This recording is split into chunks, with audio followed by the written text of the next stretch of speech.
All right. Welcome in, guys. Mount Polumbus Speaks here. We'll do a little daily debrief with you. And obviously, we're going to talk a lot about the Super Bowl. What happened in it, the implications for the Broncos moving forward. I apologize for you guys that were just tuned in on the last stream. Don't know why, but obviously I'm having a couple technical difficulties here, which sucks. But we'll power through it here and we will just move on. So appreciate you guys tuning back in that were already tuned in before. Before I get rolling, I do want to take a quick second here just to give a shout out to my sponsors. I got two main sponsors of Mount Polumbus Speaks. That's Safeway and Ascend Barbershop. Safeway is my title sponsor, and I could not do this podcast without Safeway, and I could not do it without you guys who have made this podcast appealing to my friends over at Safeway to want to sponsor this. I've been working with Safeway on and off now for 6 or 7 years in charitable events and also just business-wise, and I'm so insanely grateful to my friends over at Safeway who have been a huge part of what I've been doing now for a long time. You know, they've been a part of Pedal with Plumbus to beat ovarian cancer, which is a cause that's very close to my heart. My mom died from stage 4 ovarian cancer, and over the years, Safeway has donated well over $500,000 to ovarian cancer awareness. So I'm super grateful to them on the charitable side, but also just from a business perspective. Guys, there is a difference in where you shop, and when you shop at Safeway in comparison to their competitors, you're going to realize how fresh that food is from those local flavors that they source. They cut their fruit fresh in store every single day. I got a big case of watermelon down in my fridge right now, and the fruit is significantly better than their competitors because it is cut in store every single day. They've got an incredible app where you can order online. Forget the delivery service apps. Order directly on the Safeway app. You're going to save a boatload of money. It's easy. It's simple. They can save your orders. You can repeat it for the next time you come around. You're going to get points that you can redeem for discounts down the road, and you get to see exactly how much money you are saving. I know a lot of people have already texted in that they've been using that Safeway app here lately, and they've been showing me literal screenshots of how much money they've been saving. So if you have not connected with the Safeway app, do it now. Order online. Safeway is going to handle the rest. Safeway, fresh foods, local flowers. Also, quick shout out to my friends over at Ascend Barbershop. Anthony Castro has been my personal barber now for 6 years, the only dude that has cut my hair or my beard. Matter of fact, I don't ever trim my beard myself. I only go to AC. It is a first-class luxury experience. So if you're in the Parker area, go check out Ascend Barbershop. Ask for either Alfred or Anthony. I work with both those guys. They're phenomenal at what they do. It's a luxury experience. You will not regret it. Ascend Barbershop over in Parker. Let them know that Tyler sent you on over. I promise you'll have a fantastic experience. Okay. On the docket for today, we will talk a little bit about that incredibly boring game we all just watched yesterday, although I know there's a lot of Broncos fans out there that reveled, I speak in the microphone for a living, don't mind me, that reveled in the Chiefs' misery yesterday. I, for one, was bored by the game, but we'll dive into all that. I do think there's some conversations to be had regarding the Super Bowl, what it means for the future of the AFC West, what it means for the Denver Broncos. I want to chat a little bit about Vic Fangio and the defense that he's been running out there in Philadelphia. I don't know about you guys. I've actually got a soft spot for Uncle Vic, and I was really, really happy for Vic Fangio to have the performance that his defense had. We will talk a little bit about the halftime show. Depending on who you listen to, if you're under 40, most people are calling it the greatest halftime show they've ever seen. If you're over 40, it feels like most people are calling it the worst halftime show they've ever seen. I won't spend a lot of time on it, but I did have just a couple quick thoughts on it. I, for one, was actually highly entertained by it. So the state of the AFC West is going to change drastically, and we will do a little sit rep. We'll give you the situation and we'll give you the report for all of the AFC West teams. Is this the end of a dynasty for the Kansas City Chiefs? Is Patrick Mahomes now out of the running in the GOAT conversation? And then the Broncos got some really good news. that I'm going to dive in for you. I'm not going to tell you exactly what it was right now. You'll have to stick with me throughout the stream here to get to it. But there's some trade conversations. There's some players available. And I think the Broncos fans should be feeling very, very optimistic about the next 2 or 3 years, because I do think the Chiefs are about to hit a hard reset in whatever the current state of that dynasty is. So we'll dive into all of that and more. I am curious your guys' thoughts on the game. This is always, as always, this is an interactive experience. So whether you guys are watching on Twitter, whether you're watching on YouTube, make sure to send in your comments. Your comments will pop up live on the stream right here. And I love engaging with you guys. So I'm really genuinely curious about your thoughts on the Super Bowl, the Chiefs, how much you enjoyed the game. I'm even curious your thoughts on the halftime show. I'm a bit weird, and I hate to get myself voted off the island here, because I know that the majority of Broncos fans, yesterday was like the greatest day of their life outside of winning Super Bowl 50 and the other 2 that we won before it. Just seeing the Chiefs get destroyed the way that they did. Don't get me wrong, I got Chiefs fatigue, and I was happy the Chiefs lost as much as anybody else, but I don't think I got as much personal satisfaction out of seeing them just get boat raced the way that they did. I know there are fans out there that, like, I watched every single second of it. I just couldn't wait for the Eagles to score another touchdown. I know there are people out there, including myself. Once it got this bad, by the way, I was in this category.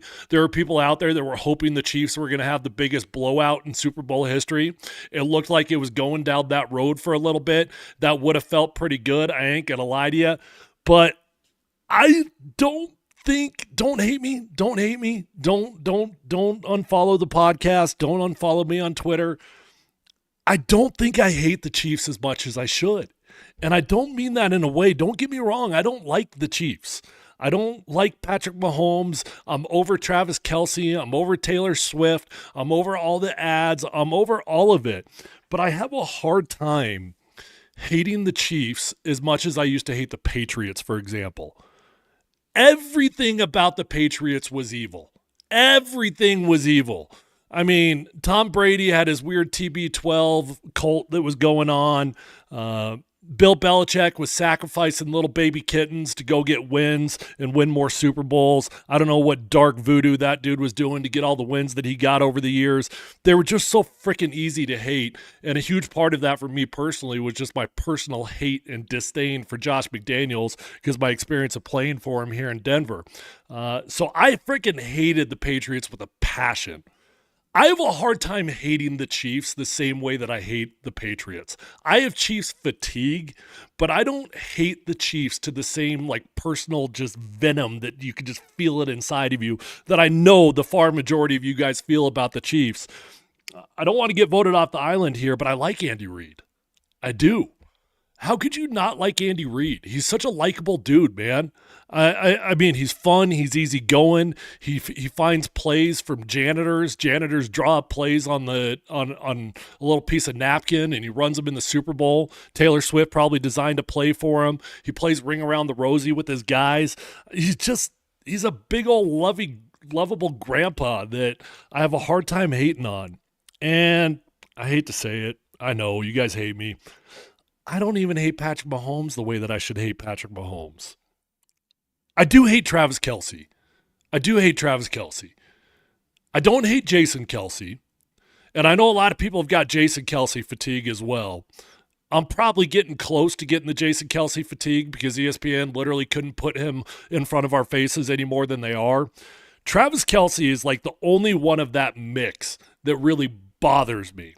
And he's bothered me for a long time. I don't even hate Taylor Swift like everybody else. It has nothing to do with Taylor Swift. Travis Kelce has just bothered me. He's a cocky, arrogant son of a gun that somehow fell into dating the world's most famous woman and makes as much money off the field on his stupid podcast as he does playing. I think Travis Kelce might have just played his last game of football ever, but I also would not be surprised if he came back. You know, he makes Travis Kelce makes like $17 million doing his New Heights podcast. Or I get, maybe that's what they split between the two of them. I forget. But he makes as much money off the field talking into a microphone as he does playing football. So I could see why the temptation will be strong for Travis Kelce to walk away from the game at the end of the season here.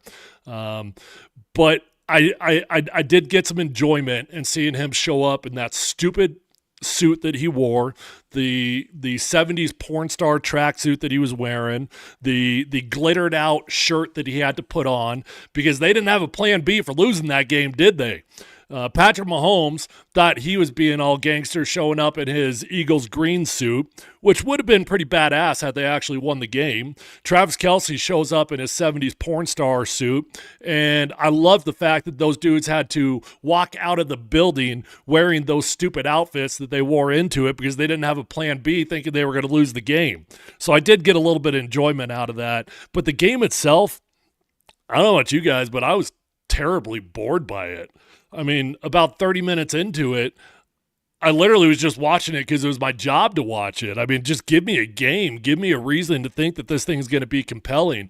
I thought the Chiefs were going to win. So I was surprised by the outcome. I was surprised that the Eagles won. I was damn sure surprised by the way that they dismantled the Kansas City Chiefs. And you do have to wonder, is this the end of a dynasty? Is that it? Is that it? I mean, we all remember what happened to Cam Newton in Super Bowl 50. Cam Newton won the MVP that year. Cam Newton came out in the warm-ups of Super Bowl 50 wearing gold-plated cleats that said MVP on it. He changed those cleats before the game actually began, but that dude was so self-absorbed in his MVP season that coming out before the Super Bowl, all he could think about was himself. After the Super Bowl, Von Miller literally stole Cam Newton's soul, and he was never the same after it. I know there's some people out there wondering, at least crossing their fingers and hoping and praying, that this could be the end of Patrick Mahomes. He, at this point of his career, has got the same exact record in the Super Bowl, the same exact appearances, the same exact wins in the Super Bowl as Tom Brady at this point in their careers. They both are 3-2 in Super Bowls. But the biggest difference is that Tom Brady in 10 total I think it was 10. Forgive me if I got that wrong. In 10 total Super Bowl appearances threw 6 interceptions ever. Patrick Mahomes, in his 5 appearances, he's already throwing 7 of them things. I do think that Patrick Mahomes was concussed in that game. I think in the first quarter, Patrick Mahomes got knocked up, and he was a shell of himself the rest of the game. He had terrible pocket presence. He was crowing up. He was getting really secured. He was afraid of taking another big hit. He did take those 2 hands to the face that did not get called. I don't know about you guys, but early on in that first series of the game, when A.J. Brown got called on that phantom offensive pass interference penalty, I was sitting here thinking to myself, oh, here we go. The refs are after the three-peat again, first series of the game, and they already take away what would have easily, at the very least, converted to 3 points for the Eagles with the phantom pass interference call. That was absolute BS, but the calls actually didn't go the Chiefs' way in that game, which I actually wasn't surprised by. Because I think the refs have heard enough of this noise that there was going to be a course correction at some point. There just so happened to be a course correction in the Super Bowl. And Mahomes probably got concussed. He was not himself. He made some really bad decisions. He threw the pick 6 to the only other starting white corner in the NFL. Cooper is a phenomenal player, just like Riley Moss is a phenomenal player. And it was a hot mess for him. Look, the reality is the Chiefs, they had an opportunity to do something that has never been done before. Get the three-peat. They had that opportunity. It didn't work out. And it's going to get real tough for the Chiefs here in the next couple of years. Moving into the offseason, the Chiefs only have $11.5 million of cap space. Now, there's always ways to create cap space, and I think that conversation gets overblown a lot because all it takes is restructuring a contract or two, front-loading it with a giant bonus, cutting a guy or two, and all of a sudden you could free up $30 or $40 million. But it ain't going to be easy for them. They've only got $11.5 million in cap space. They've got an offensive line that has to be rebuilt entirely. Travis Kelce might have just played his last game, although I actually personally wonder if the Chiefs are actually going to get better when Travis Kelce retires, because I think that Kelce's borderline in the way right now. I know he can still show up in the big games, but I think that Mahomes feels like a responsibility to get Kelce involved, and I do wonder if the Chiefs have actually hit the point of their run where they need to get rid of the old guard. They got to get rid of all the old guys that have been around, and they got to get fresh blood in there that is hungry and thirsty and that is going to do things the right way all season long. The Chiefs flirted with disaster the entire season. They pretty much avoided it for the entire season. They had a lot of guys that weren't playing, but they got vets on the way out the door. They got an offensive line from hell right now that needs to be rebuilt from the ground up. They've only got $11.5 million in cap space. Travis Kelce's probably walking out the door. And more importantly than anything else, if you're thinking you've got Chiefs fatigue, the Chiefs are fatigued. Those players are fatigued. That's been a long run, man, and I give them credit for staying on top of the league as long as they've been able to do it. I give them a lot of credit because most teams, they don't have the discipline that is required to repeat after a Super Bowl. Most teams have got that Super Bowl hangover. The Chiefs were able to avoid that for a while, but believe me, them cats are tired. They're fatigued. So I think everything right now is screaming the AFC West is about to be as wide open as it has ever been. And that's great news for Denver Broncos fans. It's great news for the Denver Broncos fans. I'm going to hold off on my AFC West situational report here for a quick second because I do just want to have I want to wrap up the Super Bowl conversation with the Patrick Mahomes GOAT conversation. Look, man, I was a part of the conversation. I was one of them cats that was talking about Patrick Mahomes being the greatest of all time because his early track record looked like he had an opportunity to be the only dude that could ever chase them Tom Brady rings. But I think that conversation's over, and I'm not alone. I'm going to play a clip here from Stephen A. It's a little bit long. I apologize. It's about 2 minutes long. I usually try to cut it up a little bit more. But here's Stephen A. on the GOAT conversation with Patrick Mahomes. And here we're going to focus in on the Tom Brady, Patrick Mahomes discussion. Stephen A., is the GOAT debate officially over? It's officially over. There's nothing to talk about. It's officially. And nothing you can do. No, I'm not saying there's nothing you can do, Okay. but we can look years down the road. Yeah, We're talking about right now in the moment. Okay. We ain't going to be talking about this right now. Yeah. Yeah. We ain't going to be talking about this next Yeah. year. Let me just throw out these stats for you to get right here. This is Patrick Mahomes in the Super Bowl 3-2 record, 65% completion, 265 yards, all right, 10 touchdowns, 7 interceptions, a passer rating of 86.9, okay, even though he's won 3 Super Bowl MVPs. You're talking about Tom Brady with a 7-3 record. His record speaks for itself, 5-time Super Bowl MVP, all of that stuff. We got to bring Joe Montana back into this conversation because of what we witnessed yesterday. Joe Montana, 4-0. 68% completions, 285.5 passing yards, 11 touchdowns, not a single interception ever, okay? A 127.8 passer rating, and he's also a 3-time Super Bowl MVP. So again, the fact that after this Super Bowl, it's one thing to be talking about Patrick Mahomes and Tom Brady. After this Super Bowl, we talk about Tom Brady, Patrick Mahomes, and Joe Montana. Montana's been back added to the conversation, okay? You got to look at it from that standpoint. And then you got to look at the 2 losses. They were both blowouts. Yes. Both of them. Yeah. Both of them an annihilation. Tampa Bay, for the same reason. They had Patrick Mahomes running for his life. We actually took track statistics for Patrick Mahomes in the Super Bowl against Tampa Bay because he had to run that much, okay? Yesterday, it wasn't even about that. It was about 4 dudes on the Philadelphia Eagles defense that bum rushed them and told us, we got this. We don't blitz at all. We got them. Told them about it. Let them know from opening tap. And the brothers looked demoralized and hopeless inside of 5 minutes. It was that damn bad. And when you take that into consideration and you exacerbate the issue by throwing a pick 6 and by throwing another interception at your own 14-yard line, essentially giving them 14 points, that's why he said what he said. He's phenomenal. He's great. One game doesn't make Patrick Mahomes a 3-time Super Bowl MVP. We know what that is. But in the end, when you talk about that GOAT conversation, that went the hell out the window last night at Super Bowl 59. For the most part, I think that Stephen A. Smith just yells and he doesn't know the words that are coming out of his mouth, but he is a talented dude. He gets paid a lot of money for a reason. I don't agree with him on a lot of things, but I do agree with him on this one.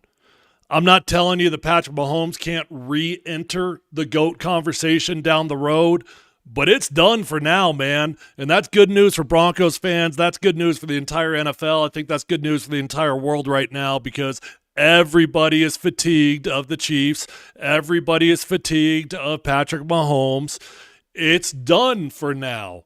Could the Chiefs rebuild things down the road? Could he have another great run down the road where he wins another 2 or 3 Super Bowls? Yeah, he could. And as long as Patrick Mahomes is the quarterback for the Chiefs, they're never going to be out of a window entirely. But I really do think the Chiefs are about to hit a hard reset. I think they're going to get rid of some long-tenured players. I think that rebuilding that offensive line isn't going to be as easy as they think, and the Chiefs will probably win 10 or 11 games every single year, but the days of the Chiefs getting back to the Super Bowl year after year after year, they're probably another 4 or 5 years removed from really even re-entering that conversation because the way they're going to have to rebuild that entire building. Andy Reid's probably going to get tired before they get back on another great run. He'll probably actually retire before they get on another great run. I'm sure Mahomes will win another Super Bowl or 2 over the course of his career, but the GOAT conversation's done, and he's going to have to re-change that narrative to enter back into it. So I think Broncos fans can all take a deep breath here as I'm going to transition after one more thought on Vic Fangio into the overall situation for the AFC West and the openings that are here. But I do want to talk on Vic Fangio just real quickly. I don't know about you guys, but I've actually got a soft spot for Vic. I know a lot of Broncos fans can't stand the guy. I think Vic Fangio is the most talented defensive coordinator in the NFL. He's just not a great head coach. Wade Phillips was like that. Although I always wondered if Wade got another chance, what he would be like as a head coach. But Wade Phillips was a fantastic defensive coordinator without a lot of success as a head coach. And what Vic was able to do in that game, I don't know if you guys followed the nuances of it, the game plan of what the Eagles were doing. The Eagles did not blitz Patrick Mahomes a single time in a drop back situation.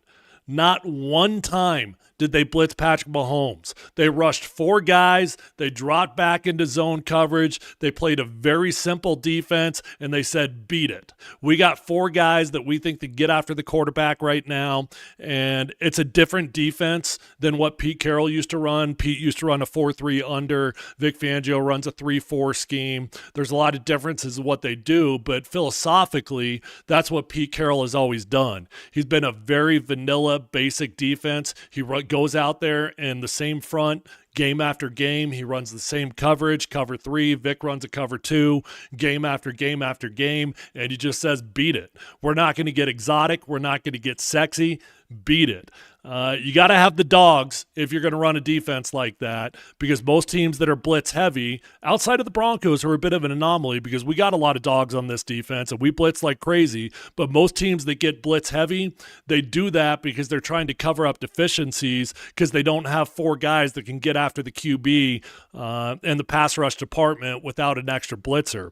The Broncos with Vance Joseph, They blitz more than anybody in the NFL, and they've got dogs that can get after the QB. So he's just got a radically different philosophy. But I was happy for Vic Fangio. I like Vic Fangio.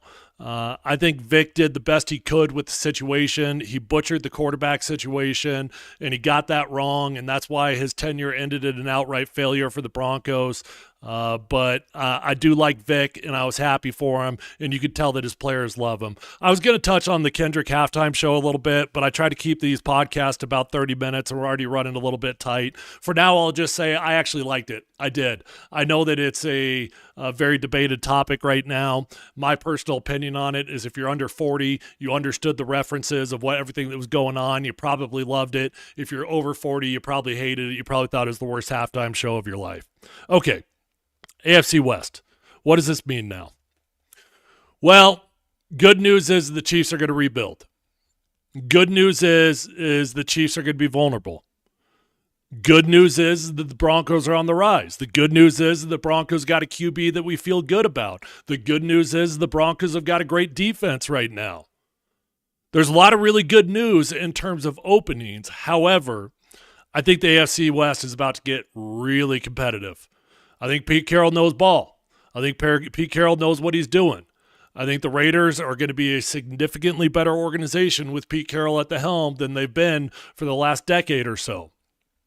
I think that the Raiders are about to draft Shedeur Sanders. I'm not telling you Shedeur Sanders is going to have a Rookie of the Year type of performance like Jaden Daniels. Matter of fact, as much as I love Shedeur, and I think he's going to be very successful in the NFL, I could easily see Shedeur Sanders have a Caleb Williams type of rookie season with a lot of mistakes and a lot of things that he's got to learn. But that being said, I think the Raiders are all of a sudden going to go from being a laughingstock to be very competitive. They're going to get a QB. They've got a fantastic tight end. They're going to keep Max Crosby around. They might find themselves another pass rusher. Pete Carroll knows defense, and the Raiders are going to be a tough team. The Chargers, they ain't going anywhere. They're only going to get better. They took significant leaps in year one with Jim Harbaugh at the helm. I know Justin Herbert laid an egg in the playoffs this year, and it was easy to point the finger and laugh at him. But the Chargers are going to be a damn good football team. They got some great players. They got a great head coach. I think the Broncos are going to be a very, very competitive football team. I do like Sean Payton. I know some people don't like Sean Payton. I like him. I like Bo Nix. I think Bo Nix has got a fighting chance to be really good in this league. I'm not going to call him special yet because he's not, but he's got a chance to become special. And so you look at all this, and all this just screams you're going to have a lot of teams eating each other alive. So the great news for the entire NFL, the Chiefs are about to be vulnerable. They're going to hit a hard reset, and I think it's going to be impossible for them to get back to the Super Bowl in the next year or two. That's the good news. The bad news for the Broncos, though, is that the entire AFC West is about to get significantly better. Jim Harbaugh by year two is going to have a damn good team out there in LA. And Pete Carroll, maybe not in year one, but by year two or year three, that's going to be a franchise that you're going to have to reckon with. I think the Broncos are on the same track, though, quite frankly. I don't think the Broncos are any further behind either one of those teams. If anything, they're going to be ahead of the Raiders. And, you know, if I had to pick or choose between Justin Herbert or Bo Nix, as of now, I'd pick Justin Herbert. Hopefully we feel better about our guy than we do about Justin Herbert, but it ain't going to be simple. It ain't going to be easy for the Broncos. D-Mac on my radio show, PhD on Altitude, he is convinced the Denver Broncos are going to be winning a Super Bowl within 2 years. I don't really get that. I don't really see where that's coming from. I think the Broncos are going to be very, very competitive. And if they can get things to go the right way, if they can add the right pieces, well, then they might have a fighting chance. So that leads me into my final topic of the day, the good news. The good news of the day for the Denver Broncos. They do need to get some pieces offensively to become dynamic. We've got a great defense right now. We need to focus on retaining that talent, adding an inside linebacker, adding a safety, but we're good on D. We do need to get some playmakers on offense, and Sean Payton has made it very, very clear that his biggest need in the offseason is a joker. I'm sure by now most of you guys understand what a joker is, but if you don't, the joker role for Sean Payton, all that really means is a versatile dude. All that really means is a guy that could line up in the backfield, a guy that could line up a tight end, a guy that could line up a wide receiver, or some variation of those combinations. That's all it is. It's just a guy that you can create mismatches based off where you line him up in the backfield. And the good news for the Broncos is that the best joker in the NFL is now not only requested a trade, but been granted permission to find a trade partner. And the best joker in the NFL, his name is Deebo Samuel. Robert Griffin III, my old teammate, he says the Denver Broncos should trade for Deebo Samuel. Sean Payton said he needs a joker who can be an elite receiver, who can play running back and tight end, create mismatches, and own the middle. That's Deebo. Sean Payton will understand how to use his versatility and get him back to his yak attack. Deebo had a down year. The 49ers had a down year. Deebo's got injury concerns. I know.